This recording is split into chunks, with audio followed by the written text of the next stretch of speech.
पूरा सांसद, लगभग 300 सांसद आज दिल्ली की सड़कों पे थे।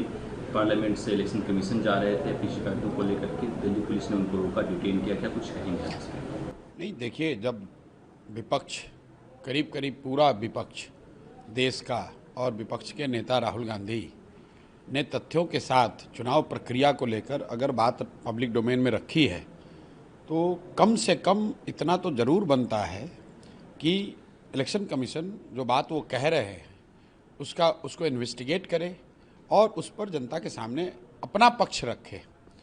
बात राहुल गांधी व्यक्ति की नहीं है, वो विपक्ष के नेता हैं और लोकतंत्र में वोटर और वोटर लिस्ट, वोटिंग की जो पूरी प्रक्रिया है, अगर वो पूरी तरीके से पारदर्शी और विश्वसनीय नहीं होगी तब तो लोकतंत्र कहाँ बचेगा।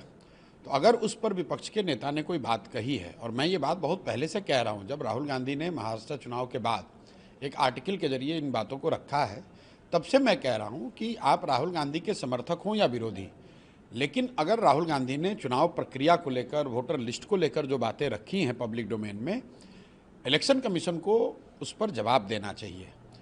इलेक्शन कमीशन को, मेरी अपनी अपेक्षा ये थी कि इलेक्शन कमीशन ये कहेगा कि ये मुद्दे इन्होंने उठाए हैं, इसकी हम लोग जांच करेंगे और उस पर जवाब देंगे, बजाय इसके कि आप उसको जांच करें, उस पर अपना पक्ष रखें। ये कहना कि ओथ के अंदर दीजिए, वो कीजिए, तो इट्स लाइक ब्रशिंग असाइड। तो अगर आप ऐसा करेंगे तो नेचुरली लोग रोड पे उतरेंगे ही उतरेंगे। सबको रिटेन भी किया गया है। वो तो देखिए, लोकतंत्र में जो होता है, आप धरना प्रदर्शन करेंगे, कहीं पुलिस अपना जो काम कर रही है वो कर सकती है। जहाँ तक मैंने अभी देखा है कि वो लोग शांतिपूर्वक मार्च कर रहे थे, उसको पुलिस ने रोका है।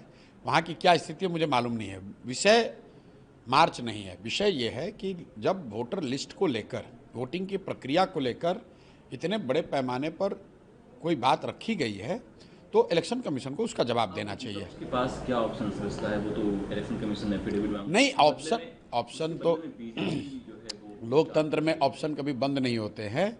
विपक्ष या जो लोग भी समझते हैं कि गलती हो रही है, वो आवाज़ उठाते रहेंगे। अंततः तो जनता मालिक है, जनता भी देख रही है, और लंबे समय तक इलेक्शन कमीशन इस बात से अपना मुंह नहीं छिपा सकता है। उसको जवाब तो देना ही पड़ेगा, आज दीजिए या 2 महीने के बाद दीजिए, जवाब तो देना ही पड़ेगा। संभव है कि राहुल गांधी ने जो बातें कही हैं उसमें कुछ कमी रह गई हो या उसमें सच्चाई न हो, लेकिन जवाब तो हर हालत में इलेक्शन कमीशन को देना पड़ेगा।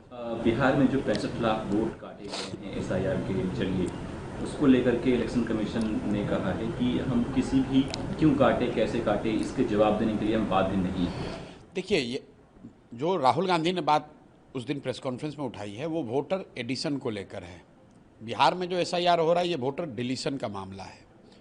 तो हम लोग एसआईआर पे ये कह रहे हैं कि भाई, अगर आप 20 वर्ष के, 23 वर्ष के बाद इस तरह की कोई प्रक्रिया कर रहे हैं, तो इलेक्शन कमीशन को ये वजह तो बताना पड़ेगा, भाई क्यों कर रहे हो। अभी 1.5 साल पहले चुनाव हुआ, उसी वोटर इलेक्टोरल रोल से, जिसको इलेक्शन कमीशन ने बनाया, सर्टिफाई किया, उसी से देश के पार्लियामेंट का चुनाव हुआ है, उसी से मोदी जी आज प्रधानमंत्री हैं, और आप कह रहे हैं कि वो इलेक्टोरल रोल ठीक नहीं है। एक तर्क ये है कि भाई लोकसभा के चुनाव हुए 1.5 वर्ष हो गए हैं, अब उसमें कुछ त्रुटियां आ गई हैं। तो अगर त्रुटि आ गई है, इसका मतलब है, कल मैं 2 दिन पहले यहाँ पर अमित शाह जी आए थे, उनका बयान सुन रहा था कि बांग्लादेशी यहाँ आ गए, बांग्लादेशियों का नाम उसमें, नेपालियों का नाम उसमें है।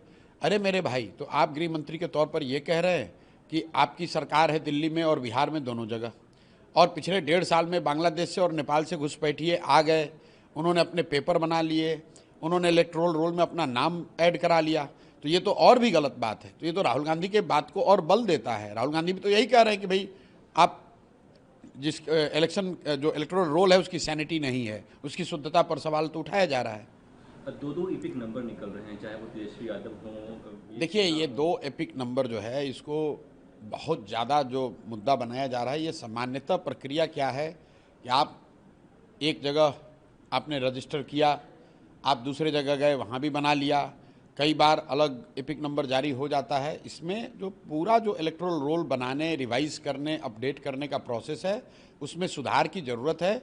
और उस नज़रिए से भी जो राहुल गांधी ने कहा, सुधार अगर करना है तो इलेक्शन कमीशन को इलेक्टोरल रोल, वोट होता है तो वोटिंग पोलिंग बूथ पर जो फॉर्म 19 क्लोज होता है वो, और फॉर्म 20, इन तीनों को मशीन रीडेबल फॉर्म में ऑनलाइन कर दीजिए। ये आधी समस्या अपने आप खत्म हो जाएगी। Let's be transparent.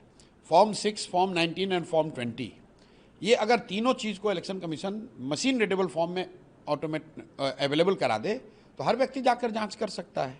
तो इस तरह के डुप्लीकेट नाम, एडिशन डिलीशन का मामला, कितने पोल हुए, कितने काउंट हुए, वो सारा मामला अपने आप खत्म हो जाएगा। अभी तो हालत यह है कि जो बूथ का फॉर्म 20 है उसको अपलोड करने में इलेक्शन कमीशन 6-6 महीना लगा देता है, और जब वो अपलोड भी करते हैं कि उस बूथ पर किसको कितना वोट मिला, वो भी इस फॉर्म में होता है, कहीं स्कैन करके डाल दिया, कहीं डिजिटल फॉर्म में डाला, कोई स्टैंडर्डाइज फॉर्म में नहीं है, उसको आप एनालाइज नहीं कर सकते हैं। तो इलेक्शन कमीशन को इस बात का संज्ञान लेना चाहिए। फॉर्म 6, फॉर्म 19 और फॉर्म 20, इन तीनों फॉर्म के डेटा को लिटरली रियल टाइम बेसिस पर अगर मशीन रीडेबल फॉर्म में अपलोड कर दिया जाए तो उससे बहुत तरह की परेशानियों से बचा जा सकता है।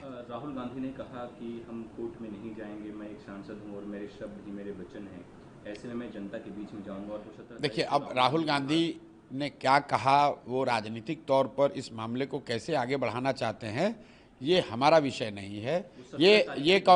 ये कांग्रेस का मामला है, कांग्रेस जाने। जहाँ तक जो बातें उन्होंने दिल्ली में कही उसका बिहार से कोई लेना देना नहीं है। वोटर एडिशन का मामला, बिहार का मामला उन्होंने नहीं पेश किया है। बिहार में जो SIR है ये वोटर डिलीशन का मामला है, दोनों को मिक्स मत कीजिए, दोनों अलग अलग मामला है। वो कह रहे हैं कि दोनों में ही गड़बड़ियां हो रही हैं। संभव है, लेकिन उन्होंने जो प्रेस कॉन्फ्रेंस में जो बात कही, जिस कर्नाटक के कंस्टिट्यूंसी की बात कही, वो वोटर एडिशन का मामला है। उसके 5 अलग अलग पहलू उन्होंने बताए, उस पर इलेक्शन कमीशन को जवाब देना चाहिए। बिहार में जो SIR हो रहा है ये अलग मसला है, इस पर इलेक्शन कमीशन को बताना चाहिए भाई आप 65 लाख नाम क्यों काट रहे हैं, और जिनका काट रहे हैं उसका क्या आधार है, उनको अपील करने की क्या आपने अपॉर्चुनिटी दी है। ये दोनों अलग मामले हैं, दोनों इलेक्टोरल रोल से जुड़ा हुआ है, दोनों वोटिंग की प्रक्रिया से जुड़ा है, लेकिन मामले दोनों अलग अलग हैं। अभी कुछ दिन पहले ऑपरेशन सिंदूर हुआ, हमने देखा किस तरीके से भारतीय सेना ने आपने अपना पराक्रम दिखाया। अब लेकिन पाकिस्तानी सेना प्रमुख जनरल मुनीर की तरफ से बयान आया है सिंधु ट्रीटी को लेकर के, अगर ये इंडिया इस पर कुछ करता है तो हमारे पास मिसाइलें हैं। देखिए, ऐसा है, ये जो फॉरेन पॉलिसी, राष्ट्रीय सुरक्षा, ये जो मामले हैं उसके लिए देश की पार्लियामेंट है, देश की जनता ने सरकार और पक्ष विपक्ष दोनों चुनकर बैठाया हुआ है। जब जैसी स्थिति होगी, दे आर कैपेबल, उन पर जनता का विश्वास है, जनता ने उनको वहाँ इसी काम के लिए बैठाया है, they will respond to it. अब ऑपरेशन सिंदूर हो गया, जो सफलता मिलनी थी वो मिल गई। अब उसी मामले को रोज़ रोज़ घुमाते रहने का कोई फ़ायदा नहीं है। और ख़ास करके बिहार में जहाँ पर चुनाव है, बिहार में विधानसभा का चुनाव है, ये भारत पाकिस्तान का मुकाबला नहीं हो रहा है, बिहार में विधानसभा का चुनाव है। बिहार में लोग अपने लिए विधानसभा के सदस्यों का चुनाव करेंगे, जिनकी जिम्मेवारी है यहाँ की स्वास्थ्य, यहाँ की शिक्षा, यहाँ रोजगार, यहाँ की तरक्की, यहाँ भ्रष्टाचार, ये मामले हैं। ऑपरेशन सिंदूर में क्या हुआ, ट्रंप ने कितना टैरिफ लगाया, नहीं लगाया, उसमें उसके लिए कौन जिम्मेवार है, इसका सीधा सरोकार बिहार के चुनाव से, बिहार के इलेक्शन प्रोसेस से ना है, ना होना चाहिए।